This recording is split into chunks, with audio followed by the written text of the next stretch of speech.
कि भगवान के होने वाले अवतार का धाम, उसका शिलान्यास करने भारत के प्रधानमंत्री स्वयं आ रहे हैं। अच्छे वक्त में बुरी यादों को भूल जाना चाहिए। जिन लोगों ने कल की धाम पे पाबंदी लगाई, मैं उनका भी शुक्रिया अदा करता हूँ, क्योंकि अगर वो गुनाह ना करते, अगर वो पाबंदी न लगाते, तो श्री कल की धाम की आधारशिला रखने आज देश के प्रधानमंत्री मोदी न आते। अयोध्या के राम मंदिर के बाद एक बड़ा महोत्सव संभल के एक छोटे से गांव में होने जा रहा है, जहां पर कल की पीठ स्थापित है और अब कल की धाम का शिलान्यास करने खुद प्रधानमंत्री नरेंद्र मोदी आ रहे हैं। और इस वक्त हमारे साथ हैं कल की धाम के पीठाधीश्वर आचार्य प्रमोद कृष्णम जी। प्रमोद कृष्णम जी, भारत एक्सप्रेस में आपका स्वागत है। नरेंद्र मोदी आ रहे हैं 19 फरवरी, तो एक ऐतिहासिक दिन बनने जा रहा है, क्योंकि कल्कि का अवतार तो बहुत सालों बाद होगा, कब होगा लोग इंतजार में, लेकिन एक धाम बनने जा रहा है। ये अपने आप में एक पहली घटना है। देखिए, दुनिया के सारे धाम जब बने, जब भगवान आया, श्री कल की धाम की स्थापना हो रही है, भगवान जहां आएगा और आने से पहले, ये अपने आप में एक विलक्षण बात है। ये भगवान की कृपा से ही संभव था, और इससे और हमारे सौभाग्य का विषय है, और भी ज्यादा सौभाग्य का विषय है कि भगवान के होने वाले अवतार का धाम, उसका शिलान्यास करने भारत के प्रधानमंत्री स्वयं आ रहे हैं। हम भारत के प्रधानमंत्री के आभारी हैं, और मैं नहीं, इस देश के करोड़ों वो सनातन के प्रेमी जो भगवान के कल की अवतार की प्रतीक्षा कर रहे हैं। मेरा तो गीत है, आंखें तरस गईं दर्शन को, कब तू झलक दिखाएगा। आंखें तरस गईं दर्शन को, कब तू झलक दिखाएगा। अवधपुरी में आने वाले संभल में कब आएगा। आपको बता दें, आचार्य जी बहुत अच्छे कवि हैं और बहुत अच्छी कविता पाठ करते हैं, और अक्सर मुशायरों और कवि सम्मेलन में जाते रहते हैं। 2016 के आसपास मुझे याद आ रहा है कि इसका शिलान्यास कार्यक्रम होने वाला था। तब क्या वजह थी, क्यों टल गया था, और अब हो रहा है, तो अब आपका क्या कहना है? अच्छे वक्त में बुरी यादों को भूल जाना चाहिए, बुरी बातों को भूल जाना चाहिए। वो एक दौर था, ये भी एक दौर है। वो बात कुछ और थी, ये बात कुछ और है। आप कहीं ना कहीं एक टीस थी कि उन लोगों ने उस समय नहीं होने दिया, तो अब उनके लिए आपके मन में क्या भाव? जिन लोगों ने कल की धाम पे पाबंदी लगाई, मैं उनका भी शुक्रिया अदा करता हूं। उन्होंने गुनाह किया, लेकिन उस गुनाह के लिए उन्हें मैं क्षमा करता हूं, क्योंकि अगर वो गुनाह ना करते, अगर वो पाबंदी ना लगाते, तो श्री कल की धाम की आधारशिला रखने आज देश के प्रधानमंत्री मोदी ना आते।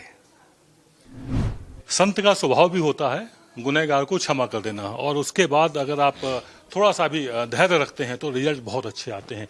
शायद यही बात प्रमोद जी भी कहना चाहते हैं। आचार्य जी, आपसे समझना ये चाहेंगे, क्या कुछ खासियत होगी, कितने लोगों को आपने आमंत्रित किया हुआ है?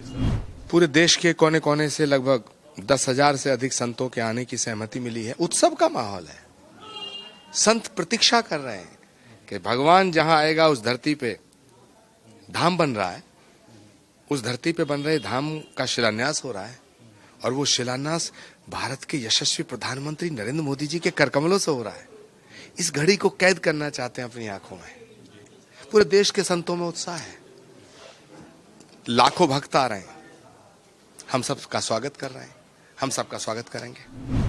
लगभग कितने संत आएंगे? और जब इस तरह से किसी धाम की स्थापना की जाती, तो जैसे अयोध्या में हुआ, तमाम जगह से जल मंगाया गया, नदियों का मिट्टी मंगाई गई, उसमें क्या कुछ उसी तरह का यहाँ पर भी?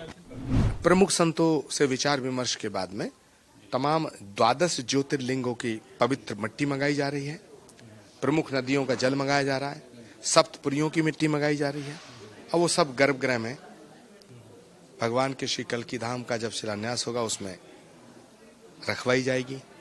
यानी कल की धाम सबका है, सब कल की धाम के। यहाँ पर एक चीज, चूंकि अभी 22 जनवरी बीती है और 19 फरवरी, लगभग एक महीने से भी कम वक्त में ये दूसरा मौका होगा जब प्रधानमंत्री यहाँ आएंगे। ये किस तरह का रिश्ता है अयोध्या और कल की? जय श्री राम, जय श्री कल की धाम, कुछ इस तरह के स्लोगन सुनने को मिल रहे हैं। 22 जनवरी 2024, 22 जनवरी 2024 को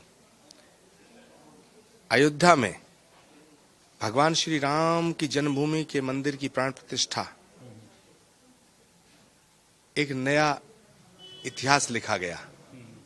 और 19 फरवरी 2024 को श्री कल्की धाम का शिलान्यास भविष्य का निर्माण करेगा।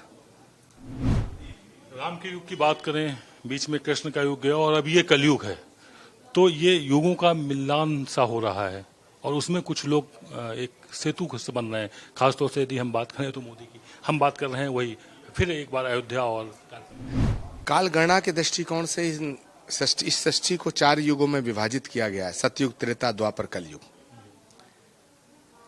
तो सतयुग से कलयुग की यात्रा,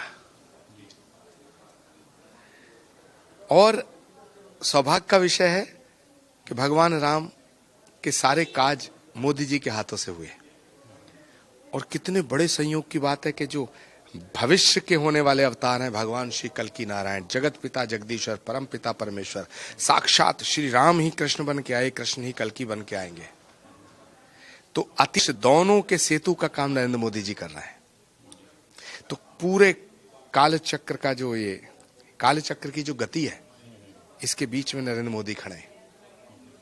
और सनातन के दृष्टिकोण से देखें, आध्यात्मिक दृष्टिकोण से देखें, धार्मिक दृष्टिकोण से देखें और भारत की संस्कृति और सभ्यता के दृष्टिकोण से देखें, तो ये अद्भुत अद्वितीय काम है कि जहां भगवान आया उसके काज भी मोदी जी ने किए और जहां भगवान आएगा उसके काज भी उनके कम रोजारा हो रहे हैं। अच्छा जी, मैं एक चीज देखा था अभी थोड़ी देर पहले कल की पीठ में यहीं पर कुछ मुस्लिम बढ़िया, मतलब बाकायदा वो बकरा दाढ़ी रखे हुए, मूछें कम और दाढ़ी लंबी। तो मैंने उनसे पूछा कि क्या पैसे लेके आप ये सजावट कर रहे? बोले नहीं, मैं कल की पीठ की सेवा बहुत वर्षों से कर रहा हूं और ये संख्या 1-2 नहीं है, कई दर्जन है। ये क्या जादू है, इसको हम समझना चाहते हैं। भगवान के भक्तों को हिंदू और मुसलमान में विभाजित मत करो। भगवान सबका है, सब भगवान के हैं। कल्की धाम राष्ट्रीय एकता का प्रतीक है। सनातन से भारत को अलग नहीं किया जा सकता है और भारत से सनातन को अलग नहीं किया जा सकता है। इसीलिए कल्की धाम हर भारतवासी का है। इधर बहुत अच्छा माहौल है, आप भी बहुत भावुक नजर आ रहे हैं मुझे पूरी तरह से। लेकिन हम एक सवाल करना चाहेंगे। पिछले दिनों एक पत्र कांग्रेस पार्टी ने जारी किया और 6 सालों के लिए आपको निष्कासन की बात कही गई है, उस पर क्या कहेंगे? कांग्रेस ने जो किया, मैं उसका आभार व्यक्त करना चाहता हूं। कांग्रेस के नेताओं का मैं बड़ा आभारी हूं जिन्होंने मुझ पे बड़ा उपकार किया। मेरे सिर पे एक बोझ था, उसे हटा दिया। इससे ज्यादा मैं आज कुछ राजनीति पर बात नहीं करना चाहता हूं। 19 फरवरी को भगवान श्री कल्की के धाम का शिलान्यास होने के पश्चात फिर दिल खोल के बातें करेंगे, आपके हर सवाल का जवाब दूंगा। ये थी हमारी खास बातचीत आचार्य प्रमोद कृष्णम से। 19 के बाद ये तो तय बात है कि कुछ ना कुछ एक नई राजनीतिक घोषणा आचार्य जी के द्वारा होगी और वो धमाकेदार ही होगी। कैमरा पर्सन पवन शर्मा के साथ आदित्य द्विवेदी, भारत एक्सप्रेस, कल्की धाम, संभल।